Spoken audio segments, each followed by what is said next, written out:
Good morning everybody. השיעור הוא נשמה של הנרצחים, those who were murdered, and לעילוי נשמה of those who were killed, and of course to getting back all those who were kidnapped safely home in one piece and healthy, Bezrat Hashem, and to the success of our soldiers, צבא ההגנה לישראל, in this holy war. parashat השבוע Vayeshev. One of the interesting things is Vayeshev is אלה תולדות יעקב יוסף, the connection between Yaakov and Yosef, which brings to a lot of problems. And it starts with the idea Vayeshev, and Joseph sat down, said Rashi, ביקש לשבת בשלווה, קפץ עליו רוגזו של יוסף. He is sitting, wow, you finish your job, now you're sitting. The whole story Joseph starts. Why? לא דיים לצדיקים, שכרם בעולם הבא, רוצים לשבת בשלווה בעולם הזה. It's not enough the reward they're going to get in the next world. They want to sit here and enjoy life. No, it doesn't work like this. And it's a big question in 1 minute. What do you think for a minute? Do you think that Yaakov wants to sit down and do nothing? Yaakov, talking about Yaakov, yes? Yaakov, he wants to sit and learn. Ishtan Yoshev Alim. So what's so terrible about him sitting and learning? Nevertheless, the last parasha is written when we see when Yaakov is coming back, and God is telling him to build an altar to say thank you. You didn't say thank you. And 1 minute.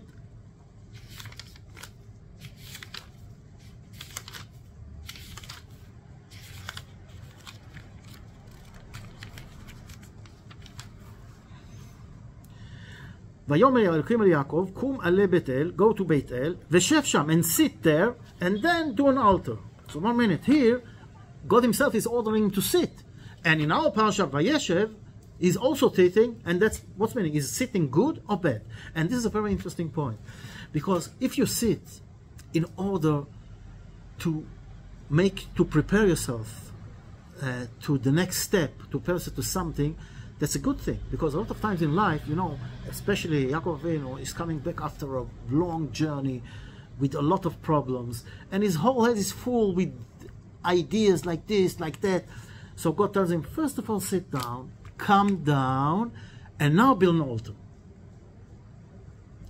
And every time in life, sometimes when we want to do something properly, we have to sit down, calm down, in other words, and settle our mind in order to start this new project. It's the same like, for example, you're late for davening Mincha, and well, I was rushing, and wow, I caught in the last minute, and suddenly I find myself that the whole prayer that I did, the whole tefillah, it was not a tefillah. I was so rushing, I didn't even think about what I'm saying. And this is exactly what's happening when you're rushing into something.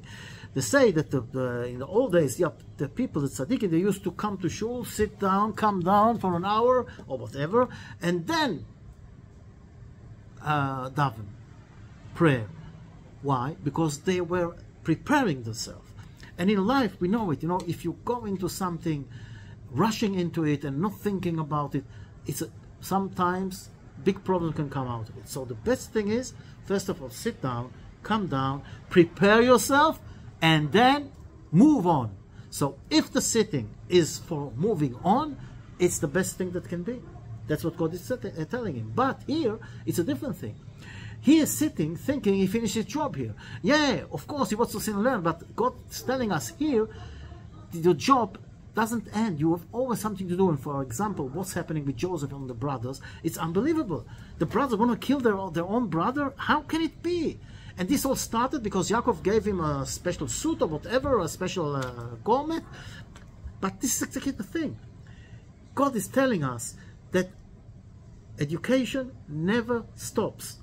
To educate our kids, to show them the right way, it's not something that we finish. It goes on. They need the parents to see how they behave. We need to show our kids, our grandkids, to show them how to behave, what to do, and it never ends. Because the minute he thought, now I can sit and learn, and that's it, and my family, I've got a great family, tzaddikim, and look what happened. Unbelievable. And now I want to understand what is really happening here. This is very strange. But what is happening here is something that unfortunately is happening all the time. The Torah is not telling stories. The Torah is a way to live, and especially the way to live now. In the time that we learn the Parsha, we have to understand that it's talking to us and telling us how to behave now. We see Joseph, his brother hate him. Why do they hate him? Because they think that he is the chosen one. If we go back in history, we see Avram had a lot of kids. He had Ishmael, and he had also from all the other women he had, the Pilakshim, he had also kids. And only one goes on the way, and he is the follower of Avram Avinu, and this is Yitzchak. Then Yitzchak, also only one is the follower, and this is Yaakov. And what do they think now? They see that the father Yaakov is taking Yosef, is loving him more than the others, which is not a physical love, because he thinks that Joseph is the one that's suitable to lead the way to the next generation. He is the one, he's the chosen one. And they know him, unfortunately, as a, let's say, as a snatch. He tells stories about them. He is always playing with his hair. And then when he brings his dreams, wow, what dreams he's got. He wants to be a king. Oh, that is those dreams. Like, oh, and the worst dream is that the sun and the moon and the stars all are going to bow to him. Why, are you crazy or something? You have to be stopped. That's what they think. They look at him as an arrogant guy that is not suitable at all, like Esau. Esau also tried to lie to his father, tried to play the game. Do we do maser on salt, and so on. And Yitzchak almost gave him the blessing, the great blessing. If Rivka didn't order Yaakov to do all those tricks he did, the follower would have been Chas v'Shalom Esau, and it would be a disaster. And the same thing is happening now. He is playing games with the father, and maybe who knows what's going on. And from the other side, Yaakov, why is Yaakov doing what he's doing? He's got a very good reason, because what Yaakov is thinking, he knows that Joseph is going to go through the journeys that he did, and that is Ele Tolot Yaakov Yosef. What went through with Yaakov, the same situation Joseph had. And the Midrash brings all the examples to compare. So in other words, when he took Joseph near him to serve him as Ben Skunim, his idea was to teach him the way he was dealing with things, in order that Joseph will have the ability to deal with all those things. And then we see that when they come back after they sold him to as a slave, and they bring the clothes to him that is full with blood, and he's saying, "Whoa, what happened?" He's starting crying. Chayara achalatu, a bad beast ate him. But then we see that normally God gives us this power of forgetting. So you mourn, and then after a while you go on with your life. But we see that Yaakov mema'en li'nachem. He doesn't stop mourning. And why? Because God gave this ability to forget when somebody really died. Then it gives the ability, this power of forgetting to the guy, that he will go on with his life. But this is only happening when the guy is really dead. But here, in this case, Joseph is still alive. And Yaakov feels it, so he mema'en li'nachem. He cannot get comfort. He goes on mourning on Joseph. And what is the meaning? It says chayara achalatu. He is afraid that he failed in his education, and with all the tools that he gave him, he is going to, unfortunately, not go through, which later on we will see when they coming to him and telling him that he is the ruler of Egypt. I said, well, he almost got a heart attack. He says, wow, what did I do? I did the worst thing in the world. He is now, not only he didn't go in the right way, he is the king of corruption, the king of the evil, the king of Egypt with the corrupted, this corrupted nation. And only when they tell him, no, you don't understand, he rules on them, he is keeping the mitzvahs, he is keeping the right way, he's not with them. Then, he comes down. So, we see the reason that Yaakov did what he did with Joseph. We see the reason that the brother hates Joseph. And now we want to understand, what is Joseph going about it? So, he dreams those dreams. He knows his brother not exactly like him, let's say they even hate him. So should he tell them his dreams, which are certainly saying that he wants to rule over them, that he wants to be the king? That's the dream. What does he think is going to happen? So why is he doing it? It's a very interesting thing. The Gemara says that if you dream a dream and you want somebody to solve the dream, you go to somebody that loves you. Why? Because the solution of the dreams goes after the one that is explaining you the dream, that gives you the explanation to your dream. In other words, if you go to somebody who hates you and he's going to say, yo, your dream, you're going to have this bad thing and the other bad thing, this is going to happen. So when you have a dream, where are you going to who are you going to ask what is the solution of the dream? Somebody who loves you, that will translate and explain the dream in a good way that is going to help you. In other words, Joseph goes to his brother to show them, you know, I know you hate me, but I love you. And here, as a proof, I'm telling you my dream. And I know that, showing you that I know that if you hate me and I hate you, you will explain the dream in an evil way. But I trust you. I love you. And this is the way. And then also he tells them the other dream.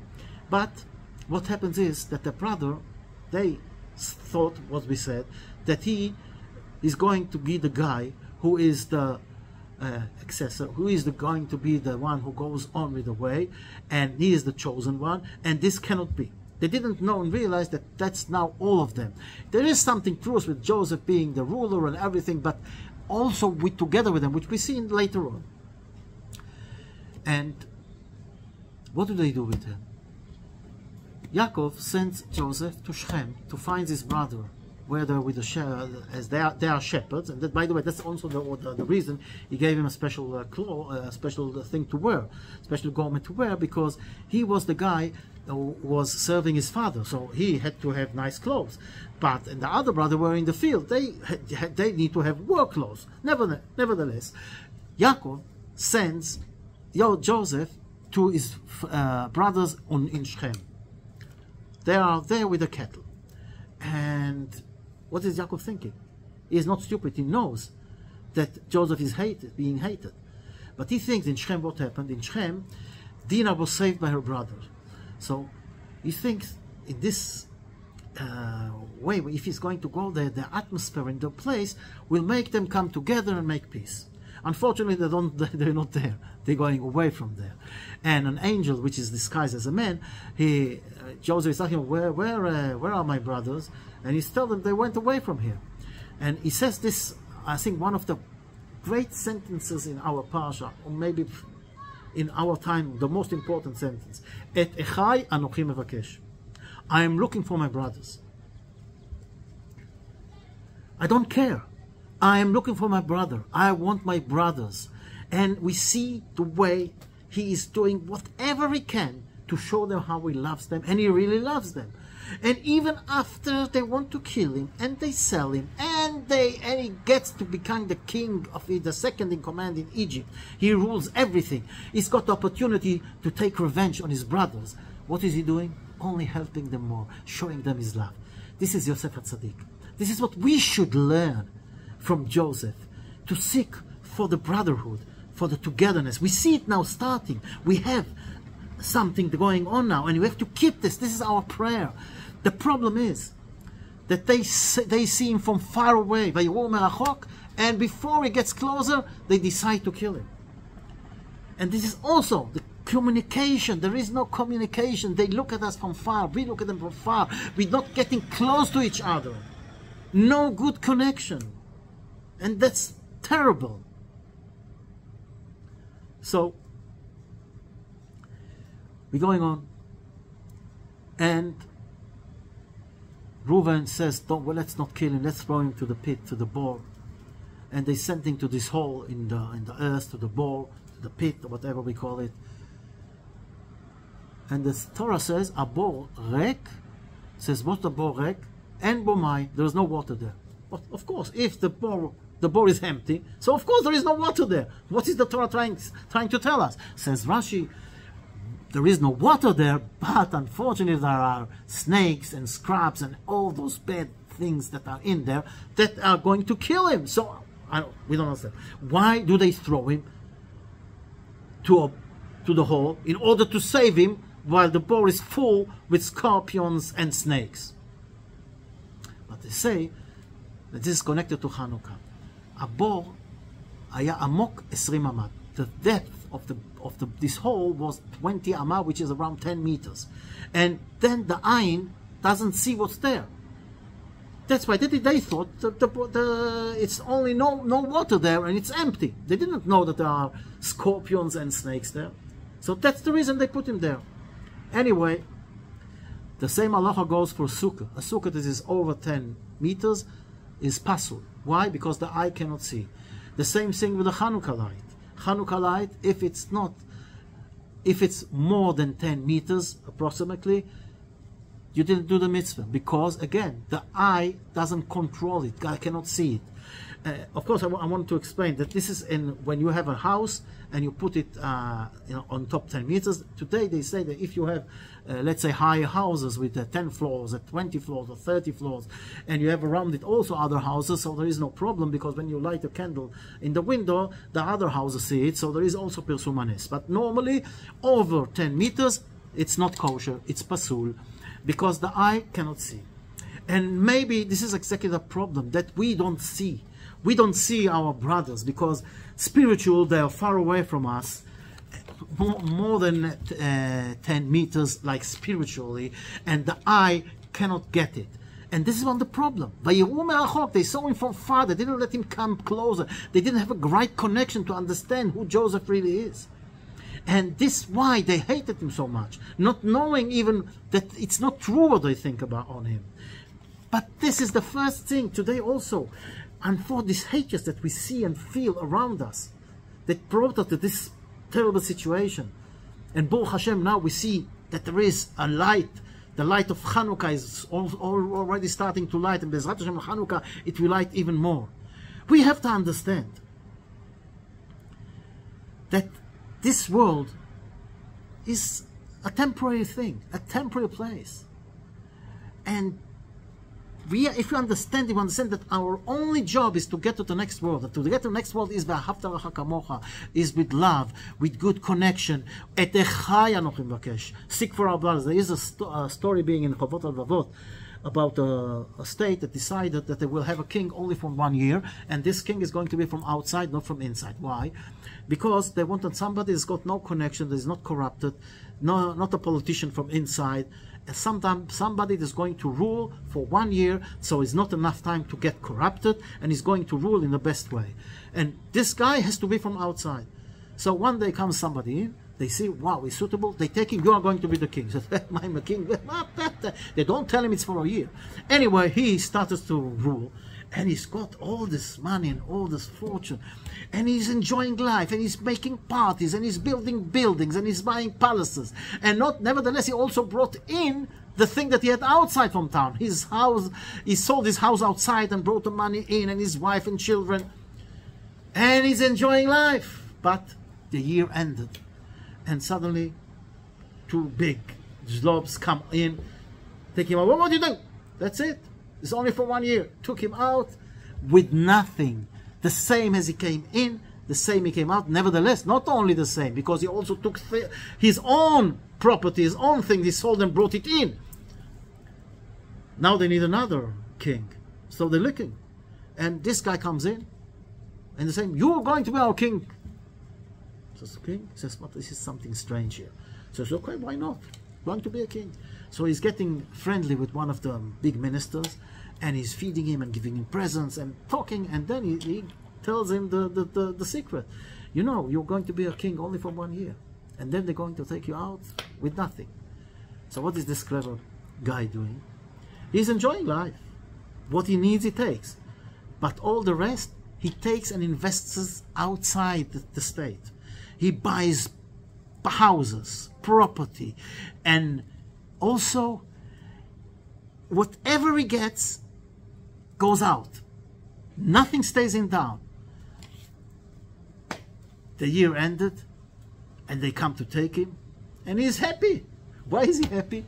You are not a king anymore. Yes, but outside, all the fortune he put there is waiting for him. He's a billionaire.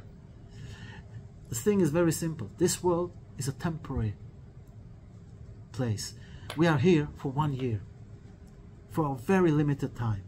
Some of us get all the good from God and use it and waste it on nonsense, on stupid things, instead of doing mitzvahs and doing things that's going to go. Nevertheless, some even take the spiritual things, the mitzvahs that are, or our olam haba, that they are forever, that are waiting for us outside in the next world, and abusing them and using them here in this world for honor, for me. And this is so stupid. So we lose also olam hazeh and also olam haba.